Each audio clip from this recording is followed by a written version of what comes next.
नमस्कार और हमारे चैनल पर फिर से स्वागत है। आज हम एक बहुत ही महत्वपूर्ण और दिलचस्प विषय पर चर्चा करेंगे, भारत में आयकर का इतिहास। क्या आपने कभी सोचा है कि भारत में आयकर की शुरुआत कब हुई थी? तो आज के इस वीडियो में हम इसी सवाल का जवाब देने जा रहे हैं। भारत में आयकर की शुरुआत 19वीं सदी में ब्रिटिश शासन के दौरान हुई थी, जब ब्रिटिश सरकार ने आय पर कर लगाया था। कर लगाने का निर्णय लिया।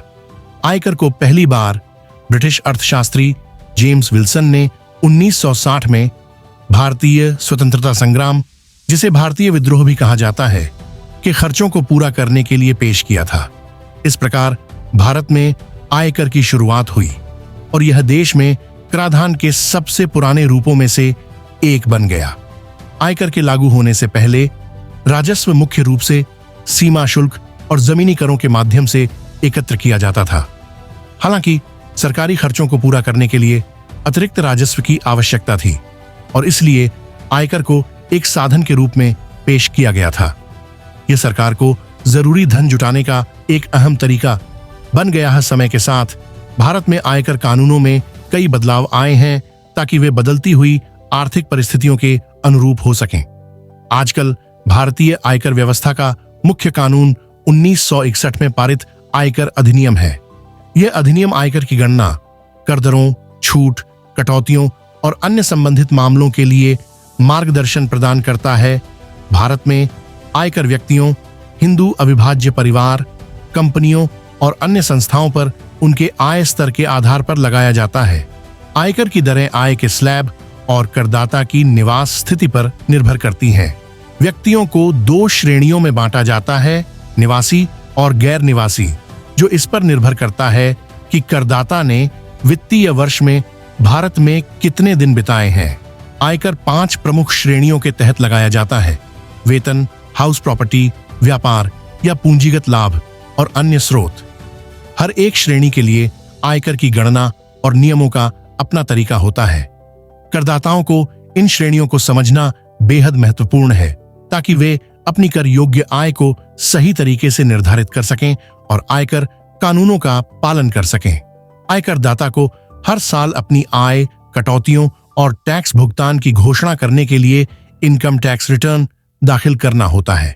आयकर रिटर्न दाखिल करने की अंतिम तिथि करदाता के प्रकार और आय स्तर के आधार पर भिन्न होती है।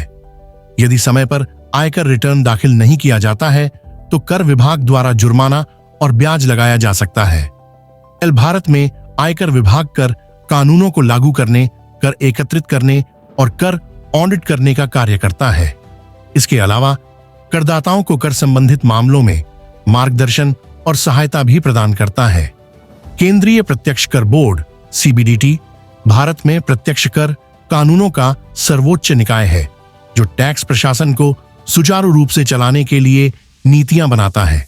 आयकर भारत की आर्थिक विकास में एक महत्वपूर्ण भूमिका निभाता है, क्योंकि यह सरकार को सार्वजनिक सेवाओं, बुनियादी ढांचे और सामाजिक कल्याण कार्यक्रमों के लिए राजस्व प्रदान करता है।